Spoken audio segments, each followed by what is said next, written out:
Hello, कसे आहात सगळे? तर स्वागत आहे आपलं पुन्हा एका नवीन व्हिडिओमध्ये. तर भरपूर दिवसानंतर आपला ब्लॉग आलेला आहे. तर व्ह्यूज एवढे काही येत नव्हते म्हणून माझं खूप मन नाराज झालं होतं आणि म्हणून मी थोडंसं दुर्लक्ष केलं होतं की एवढी मेहनत करूनसुद्धा आपल्याला पाहिजे तेवढं व्ह्यूज येत नाही आहे. तर मला कळत नाही आहे काय मिसिंग आहे माझ्या ब्लॉगमध्ये. तर बघू आता. अजून एकदा पुन्हा प्रयत्न करते आहे. तर संभाजीनगरवरून आम्ही जालन्याला निघालो होतो रिटर्न. भाषीचं लग्न होतं म्हणून आम्ही 2 दिवसासाठी इकडे आलो होतो संभाजीनगरला. तर सकाळीच ट्रेनने निघालो कारण यांनाही अर्जंट काम होतं आणि नक्षूची तब्येत थोडी खराब झाली होती. तिला ऊन लागलं होतं तर लूज मोशन आणि वॉमिटिंग त्याला खूप जास्त होत होते. आणि जालन्यामध्येच डॉक्टर आहेत, स्पेशलिस्ट आहेत. दोघांना तिथेच दाखवतो, रियाला आणि नक्षूला. तर दोघांनाही तिथे फार लवकर गुण येतो. तर घरी आलो, घरी पूर्ण क्लीन केलं कारण 2 दिवसात पूर्ण धूळ माती सगळं झालं होतं घरामध्ये. आणि घरी आले, पूर्ण क्लीन केलं, लेकरांना आंघोळी वगैरे घातलं, त्यांना फ्रूट्स कट करून दिले आणि मी स्वयंपाकाला लागले. जेवण वगैरे केले आणि नंतर मग हे अनपॅकिंग करायला लागले. आईने हे सर्व बांधून दिलं होतं मला.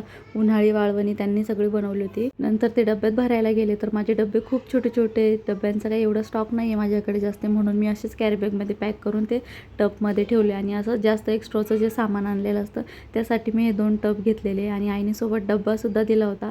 तर दोन्ही लेकरांनी तो ट्रेनमध्येच खाऊन घेतला. सकाळी 7ला निघालो होतो पण दोघांनाही भूक लागली होती, मग त्यांनी ट्रेनमध्ये खाऊन घेतला. संध्याकाळी थोडासा आराम केला आणि पिहू गेली होती तिच्या फ्रेंड्ससोबत सायकल खेळायला खाली. आणि संध्याकाळचं वातावरण बाहेर खूप छान झालं होतं. आणि नक्षूच्या बघा कशा गप्पा चालू आहे त्याच्या बहिणीसोबत.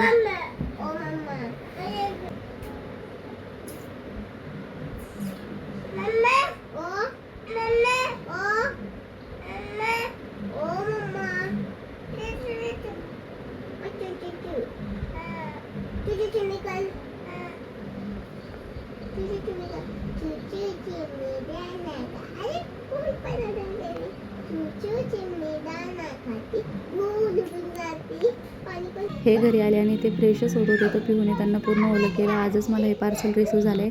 लिंक पाहिजे असेल तर कमेंट करा. खूप छान आहे. मी झाडांना स्प्रे करण्यासाठी, म्हणजे पान वगैरे धूळ बसते खूप जास्त उन्हाळ्यामध्ये, तर त्यासाठी हे ऑर्डर केलं होतं.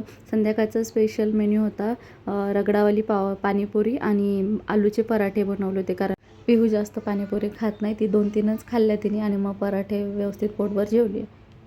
पाणी वगैरे सगळं बाहेरूनच आणलं होतं, फक्त मी घरी रगडा बनवला. पुरीसुद्धा रेडीमेड होते. तर कसा वाटला आजचा व्हिडिओ कमेंटमध्ये सांगा. व्हिडिओ आवडला असेल तर लाईक शेअर सबस्क्राईब करा. भेटू पुन्हा एका नवीन व्हिडिओमध्ये. तोपर्यंत बाय.